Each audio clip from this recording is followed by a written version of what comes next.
Yang tonyong muka kau pula. Muka kau tu memang dah tak cantik. Sebaju kotor je kau pergi je kahwin. Asal pergi je kahwin ni baju kau kotor.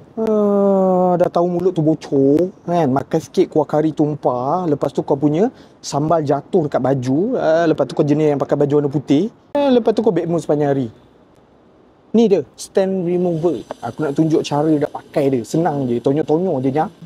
Kau jangan tonyok muka kau pula. Muka kau tu memang dah tak cantik. Benda dia. Benda ni stainless remover. Depan ni kau tengok ni.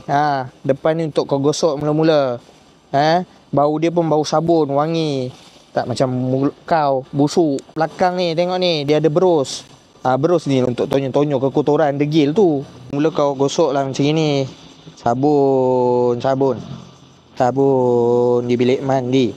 Ni pula berus dia. Kau gosok le. Tonyok macam ni. Yang kotor-kotor tadi tu. Kan nampak tu, dah hilang dah kekotoran-kekotoran tu. Sos tu semua dah tak ada dah. Nya, merah tu apanya? Sos lagi lah tu. Ni jari aku nya, buat jolok mata kau. Setunya, dekat tepi ni dia ada tangkai tau. Tangkai tau, bukan tangkal. Tangkai. Jadi kau bolehlah gantung dekat beg kau yang mahal tu, yang ribu-riban tu. Gantung situ. Murah pun murah, cute pun cute. Sesuai untuk kau, yang mulut bocor tu. Mana nak dapat ni? Kat bawah ni aku share link.